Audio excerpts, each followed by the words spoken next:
नमस्कार, जय हिंद दोस्तों। आज हम लोग मैथ सीरीज में पार्ट 2 करेंगे। इससे पहले हम कल पार्ट 1 अपलोड कर चुके हैं। अगर आप देखना चाहते हैं तो नीचे डिस्क्रिप्शन बॉक्स में लिंक रहेगा, आप डायरेक्ट जाकर चेकआउट कर सकते हैं। और नहीं तो वीडियो के लास्ट में, इसी वीडियो के लास्ट में आपको पार्ट 1 देखने के लिए मिल जाएगा स्क्रीन पे, आप चाहे तो देख सकते हैं। ठीक है, चलिए बिना देरी किए हुए आज का हम सेशन स्टार्ट करते हैं। और हाँ, एक क्वेश्चन है, क्वेश्चन पढ़ने के बाद आप वीडियो को पॉज कर लिया कीजिए, उसके बाद उसका सॉल्यूशन कीजिए। नहीं समझ में आता है तब इसका मेरा सॉल्यूशन देखा कीजिए। ठीक है, वीडियो पॉज करके ही कीजिए, उससे आपका टाइम का बचत होगा। अगर हम क्वेश्चन दे के छोड़ दें कुछ देर तो मेरा भी टाइम जाएगा, आपका भी टाइम जाएगा। ठीक है, इसीलिए हम डायरेक्ट इसका सॉल्यूशन करते हैं। चलिए, क्या है क्वेश्चन। एक थैले में नीला और लाल गेंद एक नियत अनुपात में है, कांस्टेंट प्रोपोर्शन में दिया हुआ है। कौन सा? नीला और लाल गेंद। जब इनमें से 84 गेंदें लाल थीं तो नीली गेंदों की संख्या 36 थी। यदि नीली गेंदों की संख्या 54 है तो थैले में कितने लाल गेंद है वही आपको निकालना है। मान लीजिए ये आपका थैला है, इसमें कुछ आपका रेड कलर का गेंद थे और कुछ ब्लू कलर का गेंद थे। रेड कलर और ब्लू कलर दोनों आपका कांस्टेंट प्रोपोर्शन में थे। ठीक है, प्रोपोर्शन मतलब समझते हैं ना, एक नियत अनुपात में थे। जबकि लाल गेंद का कितना दिया हुआ संख्या 84 दिया हुआ है और ब्लू गेंद का कितना दिया हुआ है 36 दिया हुआ है। अगर इसको हम 12 से काट देते हैं तो 12 से 3 बार में कट जाएगा, 12 3 36 और 12 7 84, 7 बार में कट जाएगा। यानी रेड और ब्लू गेंद का कितना अनुपात आया है 7:3 यहाँ से आपको मिल चुका है। ये आपका कांस्टेंट प्रोपोर्शन में है, इसी रेशियो में रहेंगे। अगर यहाँ पे 7 में 7 से गुना करेंगे तो 3 में भी हम 7 से गुना करेंगे। अगर यहाँ पे हम 7 से 2 से गुना करेंगे तो 3 में भी हम 2 से गुना करेंगे, क्योंकि ये नियत अनुपात में हो गया, कांस्टेंट प्रोपोर्शन में हो गया। समझ गए? इसका मतलब यही है। अब आगे आइए, क्या दिया हुआ है। नीली गेंद का संख्या देखिए 54 है। यदि ब्लू गेंद नीली गेंद का संख्या 54 हो जाता है तो लाल गेंद का संख्या क्या होगा। 3 में हम कितना से गुना करें कि 54 मिल जाए, तो 3 में हम 18 से गुना करेंगे तभी तो 54 मिलेगा। अगर यहाँ से 18 से गुना किए हैं तो इसमें भी हमको 18 से गुना करना पड़ेगा। तो 18 गुना 7 कीजिएगा तो 8 7 56, लास्ट का यूनिट डिजिट 6 आएगा। ऑप्शन में देख लीजिए एक ही है, 126 इसका करेक्ट आंसर हो जाएगा। ठीक है, समझ में आया कि कांस्टेंट प्रोपोर्शन हम कैसे बनाते हैं। जो दिया हुआ है उसको काट दीजिए, जितना आएगा उसका एक रेशियो बना लीजिए, वही रेशियो आपका कांस्टेंट प्रोपोर्शन होगा, एक नियत अनुपात होगा। ठीक है, उसके बाद संख्या कुछ भी दे, जितना से मल्टीप्लाई इधर किए हैं उतना से मल्टीप्लाई इधर करना पड़ेगा। ठीक है, चलिए नेक्स्ट सवाल कीजिए। नेक्स्ट सवाल क्या है। 8 मीटर ऊंचा एक प्लेटफॉर्म के शीर्ष से एक टावर का उन्नयन कोण यानी एंगल ऑफ एलिवेशन दिया हुआ है 30 डिग्री। यदि प्लेटफॉर्म टावर से इतना दूरी पर हो तो टावर का ऊंचाई क्या होगा आपको निकालना है। कोई भी आप एक प्लेटफॉर्म ले लीजिए, मान लीजिए एक प्लेटफॉर्म ये ले लीजिए और यहाँ से टावर का दूरी दिया हुआ है 40√3 का। ये आपका टावर है और प्लेटफॉर्म का ऊंचाई 8 मीटर का दिया हुआ है, तो ये भी आपका 8 मीटर का हो जाएगा, दोनों का दोनों 8 मीटर हो जाएंगे। और प्लेटफॉर्म के शीर्ष से दिया, प्लेटफॉर्म के शीर्ष से एक टावर का उन्नयन कोण कितना है 30 डिग्री है। यहाँ से टावर का उन्नयन कोण कितना दिया हुआ है 30 डिग्री का दिया हुआ है। हम कलर चेंज कर लेते हैं। अब देखिए, अगर ये 40√3 है यहाँ से लेके यहाँ तक, तो ये भी 40√3 होगा। ठीक है, अब बताइए कि tan 30 डिग्री, अगर हम tan 30 डिग्री लिखते हैं, tan 30 डिग्री, तो इसका वैल्यू क्या होता है 1/√3 होता है। और अगर हम tan थीटा का वैल्यू पूछे कि tan थीटा बराबर क्या होता है, तो आप बताओगे कि P/B यानी लंब बटे आधार होता है। इतना तो पता होगा पहले से कि tan थीटा बराबर लंब बटे आधार होता है। लंब क्या है और आधार क्या है। तो देखिए जब भी यहाँ पे एंगल दिया रहता है ना, तो एंगल के सामने वाला भुजा हमेशा परपेंडिकुलर होता है, लंब होता है। ठीक है, इस हमेशा ध्यान में रखिएगा।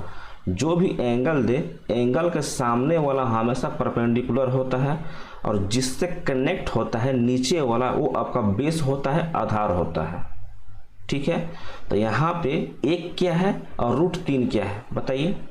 tan थीटा बराबर P/B लिख लीजिए, यानी लंब बटे आधार लिख लीजिए। यानी आपका जो परपेंडिकुलर है एक है और बेस आपका √3 है। तो यहाँ पे परपेंडिकुलर कौन है और बेस कौन है, यानी लंब कौन है और आधार कौन है। तो यहाँ पे लंब आपका 1 हो जाएगा और बेस आपका √3 हो जाएगा। लंब 1 3 और बेस √3। ठीक है, अब क्वेश्चन पे आइए। यहाँ पे आपको दिया हुआ है कि √3 रेशियो कितने के बराबर है, 40√3 के बराबर है। इन्हें दिया हुआ है √3 बराबर 40√3 दिया हुआ है, तो लिख लीजिए √3 बराबर 40√3 दिया हुआ है। यहाँ से √3 चला गया तो 1 बराबर 40 आया, या फिर 1 रेशियो बराबर 40 हम बोल सकते हैं। आपको निकालना क्या था, टावर का ऊंचाई निकालना है। टावर यहाँ से यहाँ तक पूरा हाइट है इसका, ये तो पूरा टावर हाइट है। तो हमको 1 का वैल्यू मिल चुका है, यानी यहाँ से लेके यहाँ तक, यही तो 1 था, 1 का वैल्यू हमको 40 मिल चुका है। और यहाँ से लेके यहाँ तक अगर ए 8 है तो ए भी 8 होगा, और ए आपको 40 मिल चुका है। तो दोनों के दोनों हाइट कितना मिल गया, 40 + 8 48 मीटर इसका सही आंसर हो जाएगा। ठीक है, मीटर में ही है इसीलिए मीटर में इसको हम बोले हैं। ठीक है, चलिए हम आगे चलते हैं। नेक्स्ट सवाल क्या है, इतना वैल्यू दिया हुआ है, उसमें 7 का एक अंकित मान है फेस वैल्यू, और उसका एक स्थानीय मान भी होगा प्लस वैल्यू। दोनों को जोड़ना है और उसके बाद बताना कि आंसर क्या होगा। संख्या लिख लीजिए पहले, क्या दिया हुआ है 3 7 2 8 4 5 6। इसका अंकित मान 7 का अंकित मान क्या होगा, फेस वैल्यू क्या होगा, तो 7 का अंकित मान 7 ही होगा। ठीक है, इसका फेस वैल्यू 7 ही होगा। लेकिन स्थानीय मान प्लेस वैल्यू 7 किस स्थान पे यहाँ पे दिया गया है उसके बारे में बोल रहा है। जैसे इकाई, दहाई, सैकड़ा, हजार, 10,000, लाख, यानी 7 आपका लाख के स्थान पे है।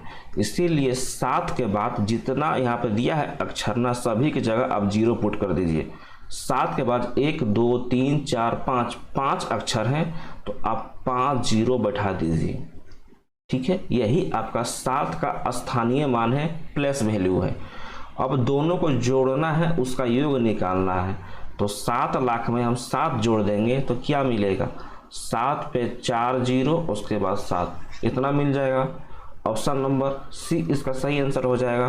तो बस इतना ही पता करना है आपको कि अंकित मान तो 7 ही होगा, सब कुछ जानते हैं, लेकिन इसका प्लेस वैल्यू क्या होगा, स्थानीय मान क्या होगा, कैसे निकालना है। 7 जिस स्थान पे होगा वहाँ पे 7 लिख लीजिए, और उसके बाद जितने अक्षर होंगे ना उसके बाद अपना 0 बैठा दीजिए। ठीक है, वही उसका प्लेस वैल्यू होगा। चलिए आगे चलिए। नेक्स्ट क्या है, 4 संख्याएं दिया हुआ है A B C और D, जिनका पूरा औसत दिया हुआ, समग्र का औसत दिया हुआ, एवरेज 23 दिया हुआ है। ए और बी का औसत 19.5 है, तो सी और डी का औसत क्या होगा। सबसे पहले आपको हम नॉर्मल मेथड से बताएंगे, उसके बाद शॉर्ट ट्रिक देंगे इसी सेम क्वेश्चन का कि हम कैसे कर सकते हैं 2 से 3 सेकंड के अंदर में। ठीक है, तो पहले आप नॉर्मल देख लीजिए कैसे करेंगे। 4 संख्या है A + B + C + D। ठीक है, इसी का एवरेज 4 अक्षर हैं तो 4 से डिवाइड मारे, इसी का औसत 23 दिया हुआ है। तो अगर हम यहाँ से A B C + D निकालना चाहें, यानी A + B + C + D निकालना चाहें, तो A 4 जाकर इधर मल्टीप्लाई हो जाएगा, तो 23 चौका 92 हो जाएगा। यानी इसका समेशन, इसका योग कितना आ गया, A + B + C + D का 92 आ चुका है। ठीक है, यहाँ पे A + B का औसत एवरेज कितना दिया हुआ है, 19.5 दिया हुआ है। a प्लस बी का औसत कितना दिया हुआ, यही तो औसत है, 2 से भाग कर दिए तो कितना दिया हुआ है, 19.5 दिया हुआ है। अगर यहाँ से हम a प्लस बी निकाल लें तो a प्लस बी बराबर 19.5 गुना 2 कितना हो जाएगा, 19 दूना 38 और 1 39 हो जाएगा। अब आप इस दोनों में देखो, इसमें और इसमें देखो, a प्लस बी बराबर 39 है। अगर हम यहाँ पे रख दें a प्लस बी को 39 में कर दें हम, तो c प्लस डी यहाँ से निकल जाएगा, आराम से निकलेगा। तो c प्लस डी बराबर 92 में से 39 घटा दीजिए। अगर हम 92 में से 40 घटाते हैं तो 52 आता है, उसमें से एक और जोड़ दीजिए, कितना आएगा, 53 टोटल आ रहा है आपका c प्लस डी। आपसे पूछा क्या है, आपसे पूछा है C और D का औसत निकालना है। तो C प्लस डी 53 है, तो इसका औसत क्या हो जाएगा, 2 अक्षर है, इसको 2 से भाग कर दीजिए, यानी 53/2 26.5 C प्लस डी का औसत हो जाएगा। ऑप्शन नंबर सी इसका सही आंसर हो जाएगा। ठीक है, लेकिन आपको एग्जाम में ऐसे नहीं करना है, आपको टाइम बचाना है। तो आप क्या करोगे, एक शॉर्ट ट्रिक देखो आप। सबसे पहले आप यहाँ पे देखो a plus B plus C plus D, sorry फिर से लिख लेते हैं, c प्लस डी कितना दिया हुआ है, इसका औसत 23 दिया हुआ है। अगर आपसे हम पूछे कि यहाँ पे a प्लस बी का औसत 19.5 है, a प्लस बी का औसत 19.5 है, तो टोटल एवरेज से 19.5 कितना कम है, कितना कम है, तो आप बोलोगे कि 3.5 कम है। अगर 3.5 को हम C प्लस डी के एवरेज में अगर हम जोड़ दें तो आपको टोटल मिला के 23 एवरेज मिलेगा कि नहीं मिलेगा, पहले इसका बताइए। पहले यहाँ पे देखिए a plus B total average से कितना कम है, 3.5 कम है। अगर इसी 3.5 को ले जाके हम C प्लस डी का एवरेज में जोड़ देते हैं तो आपको इधर का माइनस अब इधर प्लस करने पे आपको टोटल एवरेज वही आएगा कि नहीं आएगा, सोचिए। क्योंकि देखिए एक कॉन्सेप्ट आपको हर एक जगह यूज करेंगे हम, ठीक है, इसीलिए इसको ध्यान से क्वेश्चन को देखिएगा। यहाँ पे आपको नॉर्मल बता रहे हैं, जब भी औसत का क्वेश्चन आएगा ना तो हम ऐसा ही करेंगे। फिर से देखिए, चारों का औसत 23 दिया हुआ है, जिसमें से 2 का औसत कितना दिया हुआ है, 19.5 दिया हुआ है।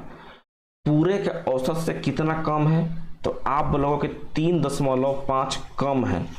अगर हम इसी जो कम हुआ संख्या है इसी को C प्लस डी के औसत में हम जोड़ देते हैं तो आपको संख्या मिल जाएगा। ठीक है, कि C प्लस डी का औसत क्या होगा, देख लीजिए। C प्लस डी का औसत अगर हम 23 ही मानते हैं तो उसमें से हम 3 + 5 इसमें हम जोड़ देते हैं तो कितना हो जाएगा, 23 और 3 + 5 यानी 26.5 आपका फिर से आ चुका है। ये किसका औसत है, ये आपका C प्लस डी का औसत है। ऑप्शन नंबर सी इसका सही आंसर हो जाएगा। समझ में आ गया हम क्या किए हैं, चारों का औसत 23 है, 2 का औसत 19.5 है, यानी आपका टोटल से 3.5 कम है। तो अगला संख्या में हमको टोटल एवरेज का 3 + 5 बढ़ा देना है, वही औसत आपका C प्लस डी का होगा। समझ में आ गया, अच्छे से समझिएगा, ये क्वेश्चन को इम्पोर्टेंट है।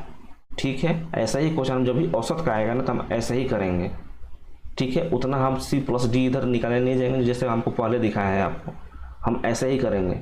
ठीक है, चलिए नेक्स्ट सवाल क्या है, ये भी क्वेश्चन आपको हम 2 तरीके से बताएंगे। पहले आपको नॉर्मल मेथड से बताएंगे, उसके बाद शॉर्ट ट्रिक देंगे। क्या है सवाल, देख लीजिए। सुरेश और चिराग का वर्तमान आयु का अनुपात दिया हुआ है। अब से यानी जो अभी उनका उम्र है उसके 3 वर्ष बाद का आयु दिया हुआ है, अनुपात में 11:9 दिया हुआ है।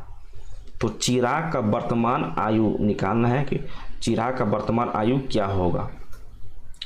एक सुरेश भाई साहब है और एक चिराग भाई साहब है। ठीक है, कितना दिया हुआ है 5:4। इसका क्या दिया हुआ है वर्तमान आयु है, ये आपका प्रेजेंट एज है, ध्यान में रखिएगा। अगर सुरेश का आयु को हम 5x ले लेते हैं, 5x ले लेते हैं और चिराग का उम्र 4x ले लेते हैं, ठीक है। अब बताइए 3 साल बाद इनका उम्र क्या होगा, तो आप बोलोगे कि सुरेश का उम्र 3 साल बाद कितना हो जाएगा 5x + 3 हो जाएगा, यही तो होगा 3 साल बाद। और चिराग का उम्र 3 साल बाद कितना हो जाएगा 4x + 3 हो जाएगा, यही तो 3 साल बाद दोनों का उम्र होगा। और इसी दोनों का अनुपात 3 साल बाद का अनुपात क्या दिया हुआ है 11:9 दिया हुआ है, यानी 5x + 3 बटा 4x/3 बराबर कितना दिया हुआ है, सुरेश का ऊपर में है और चिराग का नीचे में है, इसीलिए हम ऊपर में 11/9 लिखेंगे, ठीक है। ध्यान में रखिएगा कि किसका किसका यहाँ पे अनुपात दिया हुआ है। स्टार्टिंग में सुरेश है, बाद में चिराग है, इसीलिए स्टार्टिंग वाला सुरेश का होगा, बाद में चिराग का होगा। अब इस दोनों को क्रॉस मल्टीप्लिकेशन कीजिए, मतलब इसका इधर मल्टीप्लाई कीजिए और इसको इधर मल्टीप्लाई कीजिए, यहाँ से x का वैल्यू निकलेगा। जो x का वैल्यू निकलेगा आपको क्या करना है, चिराग का वर्तमान आयु निकालना है। तो चिराग का वर्तमान आयु आप 4x लिए हुए हैं, इसमें पुट कर दीजिए, आपको चिराग का उम्र निकल जाएगा। समझ में आ गया क्या करना है, इसको इधर मल्टीप्लाई कीजिए, इसको इधर मल्टीप्लाई कीजिए। 9×5 = 45, x + 27 आएगा, हम कर देते हैं, आपको देख लीजिए कितना आएगा, कलर चेंज कर लेते हैं फिर से। 45x + 27 आएगा, 45x + 27 आएगा बराबर 11×44 + 33x आएगा, 44x + 33 आएगा। 44 को इधर ले आइए, 45 से घटाइए, कितना होगा, केवल x बचेगा। ये 27 को इधर जाएगा तो 33 में से 27 जाएगा तो 6 बचेगा, x = 6 आपको मिल चुका है। यही x का वैल्यू चिराग का वर्तमान आयु यानी 4x में पुट कर दीजिए, तो 6×4 = 24 आपको चिराग का वर्तमान आयु हो जाएगा। ऑप्शन नंबर सी इसका सही हो जाएगा। अगर आप सुरेश का पूछता तो इस 6 को जाके यहाँ पुट कर दीजिए 5x में, यानी सुरेश का वर्तमान आयु 30 वर्ष का था। और 3 साल बाद क्या हो जाएगा 5x + 3 यानी 33 का हो जाएगा सुरेश, और आपका चिराग 4x + 3 यानी 27 का हो जाएगा, ठीक है। चलिए ये तो हो गया आपका नॉर्मल मेथड। इसी क्वेश्चन को हम शॉर्टकट में कैसे करेंगे, और यही मेथड हम सभी जगह अप्लाई करेंगे, इसीलिए थोड़ा सा ध्यान से देखिएगा, ठीक है। इम्पोर्टेंट क्वेश्चन भी है और करने का तरीका भी इम्पोर्टेंट है कि कैसे हम क्वेश्चन को करते हैं, ठीक है। यही जो मेथड हम यूज करेंगे ना, आपको हर एक जगह यूज करके दिखाएंगे हम, ठीक है। क्या दिया हुआ है, सुरेश भाई साहब है और चिराग भाई साहब है, दोनों का वर्तमान एज क्या दिया हुआ है 5:4 दिया हुआ है, ये आपका प्रेजेंट एज है। अब से 3 साल बाद, ध्यान से देखिएगा, अब से 3 साल बाद हम यहाँ पे +3 ले लेते हैं, यहाँ भी +3 ले लेते हैं। +3 क्यों लिए हुए हैं, क्योंकि 3 वर्ष बाद है, अगर 3 वर्ष पहले देता तो हम यहाँ पे -3 लेते, ठीक है। कोई दिक्कत कोई परेशानी नहीं दिया है ना। अब क्या दिया हुआ है कि इनका अनुपात 11:9 दिया हुआ है, तो 11:9 आप कर लीजिए, 11:9 कर लीजिए। बस आपको इतना ही ध्यान देना है, इतना ही में आपको अब घूमना है। आपको करना क्या है, इस 9 को 5 से मल्टीप्लाई कीजिए और 11 को 4 से मल्टीप्लाई कीजिए। हम देख रहे हैं कैसे कर रहे हैं गुना, आराम से देखिएगा।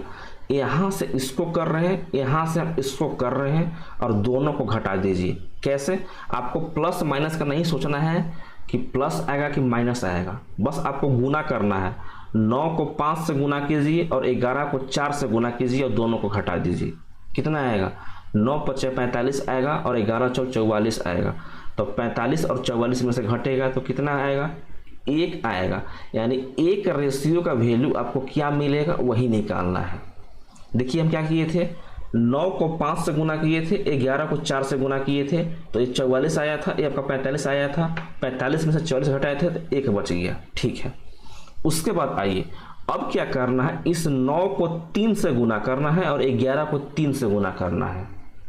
ठीक है, पहले हम ऊपर किए थे, अब हम नीचे करेंगे।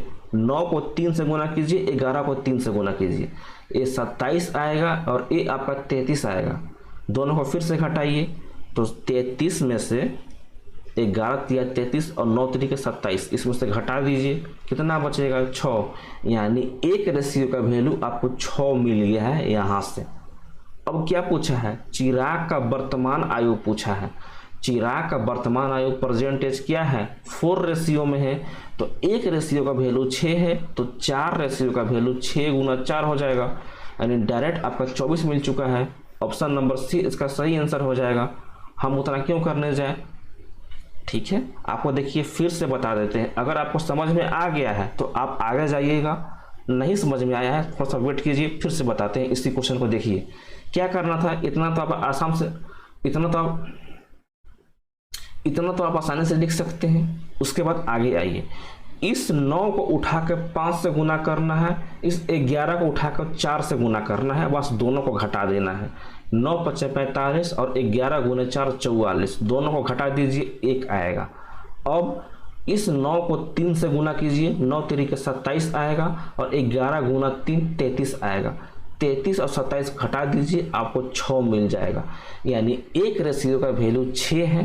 तो चिराग का वर्तमान एज कितना है, 4 रेशियो में था। देखिए प्रेजेंट एज 4 रेशियो में था, तो इसी 4 का वैल्यू 6 × 4 = 24 हो जाएगा। ठीक है, चलिए नेक्स्ट सवाल कीजिए। और आज का लास्ट सवाल है आपके लिए, एक श्रृंखला दिया गया है और इसका नेक्स्ट इस ऑप्शन में से क्या आएगा आपको बताना है।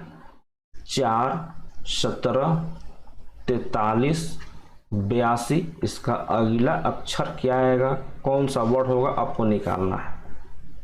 हम क्या करेंगे ऐसे सवाल में, सबसे पहले हम डिफरेंस देखते हैं, उसके बाद इसको हम जोड़ के देखते हैं, उसके बाद इसका हम स्क्वायर करके देखते हैं कि 2 का स्क्वायर है, 3 का स्क्वायर है, 4 का स्क्वायर है कि नहीं है। ठीक है, तो आपको क्वेश्चन देख के ही पता चल जाएगा। आप ऐसे क्वेश्चन रीजनिंग में भी किए होंगे। ठीक है, क्या कर सकते हैं, पहले डिफरेंस देखिए, 4 से 17 कितने का डिफरेंस है यहाँ पे, तो आप बोलोगे कि 13 का डिफरेंस है, दोनों में 13 का डिफरेंस है। यहाँ पे देखिए 17 और 43 में कितने का डिफरेंस है, 17, 27, 37, 26 का डिफरेंस है। यहाँ पे देखिए 39 का होगा, 13 दूना 26, तो 39 का ही होगा। हाँ 39 का ही है, क्योंकि 3 और 9 को जोड़िएगा तो यूनिट डिजिट आपका 2 मिल रहा है। ठीक है, तो यहाँ पे आपको 39 मिल जाएगा। तो अगला कौन सा होगा, 13 दूना 26, 13 तिया 39, तो 13 चौका 52 हो जाएगा। यानी आपका नेक्स्ट अक्षर क्या होगा, 82 + 52 जोड़ दीजिए, तो लास्ट का डिजिट 2 दूना 4, आपका यूनिट डिजिट 4 आएगा। ऑप्शन में आप एक ही देख लीजिए, एक ही ऑप्शन है, 134 इसका सही आंसर हो जाएगा। ठीक है, कोई दिक्कत कोई परेशानी नहीं ना। चलिए आज के लिए हम यहीं तक रखते हैं। आपको सेशन कैसा लगा है आप कमेंट बॉक्स में ज़रूर बताइएगा। अगर सही लगा होगा तो वीडियो को लाइक करके जाइएगा। चैनल पर फर्स्ट टाइम विजिट किए होंगे, चैनल को सब्सक्राइब भी करके ही जाइएगा। ठीक है, चलिए मिलते हैं नेक्स्ट क्लास में, तब तक के लिए अपना ध्यान रखिए। जय हिंद, जय भारत।